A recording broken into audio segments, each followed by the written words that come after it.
Welcome to Book Central Inside the Pages, your go-to podcast for all things literary, where we dive deep into the world of writing and publishing. I'm your host, Abbie, and in today's episode, we're delving into the thrilling world of crime fiction. But this isn't just any ordinary discussion today, we're breaking down the art of writing a best-selling crime novel. And who better to talk us through this than a name that's become synonymous with gripping, edge-of-your-seat crime fiction, the brilliant Ezra Barker-Hardy. Ezra's novels have dominated bestseller lists and captured the imaginations of readers around the world. Today, we're going to explore the secrets behind his success, what makes a crime novel compelling, how to create characters that leap off the page, and the craft of keeping readers guessing until the final page. So without further ado, Ezra, welcome. It's a pleasure to have you on the show. Thanks, Abbie. It's fantastic to be here. I've been looking forward to our chat. So let's dive straight in. Crime fiction, it's a genre that has a huge, devoted following. People love the intrigue, the thrill of the chase, and the satisfaction of seeing justice served. But writing a best-selling crime novel? That's no easy task. From your experience, what do you think are the key elements that every aspiring crime writer needs to get right if they want to create a book that really grips readers? You're right, Abbie. Writing a best-selling crime novel takes more than just coming up with a clever plot. At the core of any great crime novel is the reader's need to feel engaged on an emotional and intellectual level. People read crime fiction for the thrill, the mystery, the puzzle, and often for that sense of justice at the end. So the first thing I'd say is, understand your audience. You need to know what drives them to pick up a crime novel in the first place. Are they looking for a psychological cat and mouse game between detective and criminal? Are they drawn to the dark, gritty underworld? Or do they want a fast-paced action thriller with complex moral questions? Once you've figured out what your readers are after, your job is to deliver that, but with a twist. You don't want to give them what they expect in a predictable way. Every chapter should build tension, pull them deeper into the mystery, and make them eager to figure out the solution, even as you keep throwing obstacles and surprises their way. That's really interesting. You mentioned tension, which is something I wanted to ask about. When you're writing a crime novel, is there a certain structure or formula that you use to keep the story moving at the right pace? How do you maintain that balance between giving readers just enough information to keep them engaged but holding back enough to keep them guessing? Pacing is crucial in crime fiction. You want to keep the reader on the edge of their seat, but you also don't want to overwhelm them with too much information too quickly. There's a careful balance between action and suspense, and it's about knowing when to ramp things up and when to hold back. I like to think of my novels as tightly wound coils. With each chapter, I twist that coil a little more, building the tension until, at the right moment, everything unravels. One technique I use is to break the story into acts, much like a play. In the first act, you set the stage, introduce your characters, the crime, and the initial investigation. The second act is where things get complicated. Clues emerge, suspects multiply, and the stakes rise. This is where you can throw in those twists and red herrings, pulling the reader in different directions. By the time you hit the third act, you're building toward the climax, the big reveal, the confrontation, the resolution. The key is to keep escalating the tension, whether it's through action, dialogue, or internal conflict. You want the reader to feel like they're getting closer to the truth, but never quite sure what it is until the last possible moment. That makes sense. You mentioned red herrings, which leads me to one of my favorite elements in crime fiction: the surprises, the twists and turns that throw the reader off track.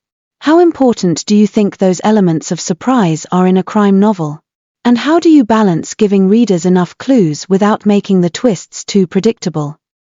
Surprise is essential in crime fiction. Readers come to the genre expecting to be misled. It's part of the fun. But, as a writer, you have to earn those surprises. You don't want the twist to feel like it came out of nowhere. It needs to be both shocking and logical in hindsight. I think the best twists are the ones that make readers stop and go, wait a minute, how did I not see that coming? To pull that off, you have to play fair. Plant the clues early on, but in a way that they're hidden in plain sight. A subtle detail, a seemingly throwaway line of dialogue, these are the kind of things that, when the twist is revealed, the reader can look back and realize, oh, of course. It's a delicate dance. You want to mislead them, but you don't want to make the solution impossible to guess. That's where red herrings come in, false leads that distract the reader from the real answer, without frustrating them.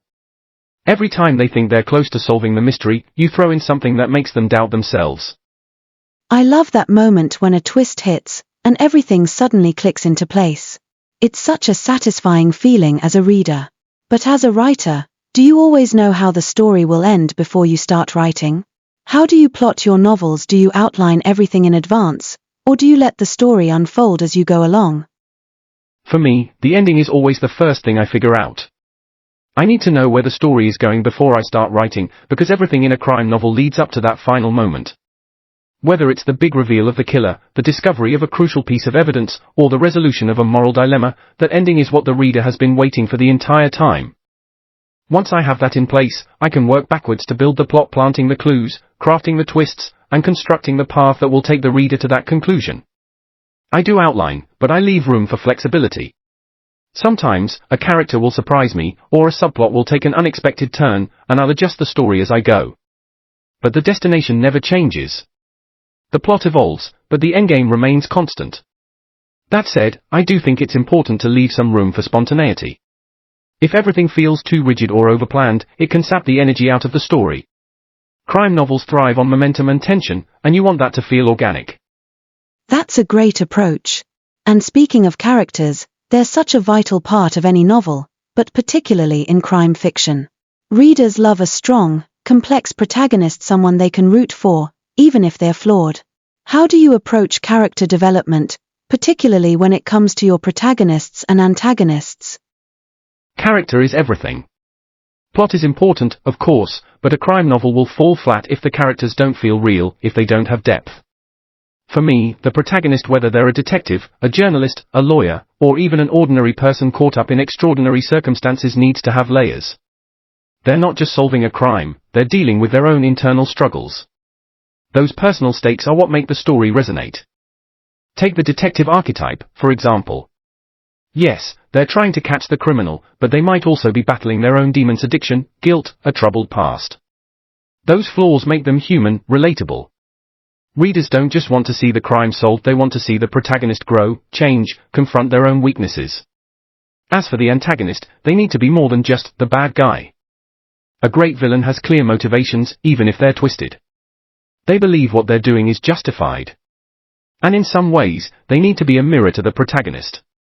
The best antagonists challenge the hero on every level: intellectually, physically, emotionally. They're not just an obstacle to be overcome, they're the driving force behind the story's conflict. That's fascinating. It sounds like crime novels, at their best, are as much about character and internal conflict as they are about solving the mystery. Do you think that's what separates a good crime novel from a truly great one? Absolutely. A good crime novel gives readers an engaging mystery to solve. A great crime novel makes them think about the world, about morality, about human nature. The crime itself is often just a vehicle for exploring deeper themes. Why do people commit crimes? What drives someone to cross that line? What does justice really mean, and is it always served? In my own writing, I always try to weave in those bigger questions. Yes, there's the plot, the whodunit, the chase, the final confrontation. But underneath that, I want to explore the grey areas of morality, the choices we make under pressure, the things we're capable of when pushed to our limits. Those are the stories that stick with readers long after they've finished the book. That's such an important point, and I think it's what elevates crime fiction beyond being just about the crime itself. When you're juggling all of these elements: plot, character, theme, how do you keep the momentum going without losing the reader in the details? It comes back to pacing, and that's something I'm constantly thinking about as I write. Every scene, every chapter, needs to serve a purpose. Either it's moving the plot forward, revealing something about the characters, or building tension. If a scene isn't doing one of those things, it doesn't belong in the book. That doesn't mean everything has to be action-packed. In fact, some of the most important moments in a crime novel are the quieter, more introspective ones. But even in those moments, there should be an undercurrent of tension. The reader should always feel like something is about to happen, like they're on the verge of discovering something crucial. It's that sense of anticipation that keeps them turning the pages. I imagine that also applies to dialogue. In a genre like crime fiction, dialogue can do so much heavy lifting, revealing character, advancing the plot, building tension. How do you make sure your dialogue stays sharp and realistic? Dialogue in crime fiction has to be efficient, and it has to feel real. People don't always say what they mean, especially in high-stakes situations, and that's something I try to capture in my writing. A lot of the time, what a character isn't saying is just as important as what they are saying. In terms of keeping it sharp, I always aim for conciseness. There's no room for rambling in a crime novel, where every word matters. I also pay close attention to rhythm. Good dialogue has a certain pace to it, a back and forth that feels natural. And, of course, it has to be in character. A seasoned detective won't speak the same way as a rookie, and a criminal mastermind won't have the same voice as a petty thief. It's all about authenticity. That's a great tip. And what about research? Crime fiction often requires a certain level of technical knowledge, whether it's police procedures, forensic details, or legal intricacies. How much research do you do for your novels, and how do you balance getting the details right without overwhelming the reader with too much information? Research is absolutely essential, especially in crime fiction, where readers expect a certain level of realism. You don't want to get caught out on something as basic as how a murder investigation is conducted or how a trial unfolds. I spend a lot of time researching, whether it's reading case studies, speaking with professionals in law enforcement, or studying forensic science. That said, you don't want to turn your novel into a textbook. The research should inform the story, but it shouldn't dominate it. My rule of thumb is, if a detail doesn't advance the plot or reveal something about the characters, it doesn't need to be there. The technical details should be woven seamlessly into the narrative. You want the reader to feel immersed in the world of the story without being bogged down in unnecessary jargon. Before we wrap up, Ezra, I'd love to hear your advice for aspiring crime novelists. What's the one piece of advice you'd give to someone who's just starting out and wants to write a crime novel that will stand out? My number one piece of advice is, write the story you want to read. Don't try to chase trends or write what you think will sell.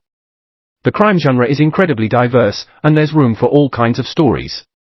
But the best novels, the ones that resonate with readers, are the ones that come from a place of genuine passion and curiosity. And don't be afraid to rewrite. Crime fiction is a genre that thrives on precision. The plot, the clues, the twists, the character arcs, it all needs to be meticulously crafted. Your first draft will never be perfect, but that's okay.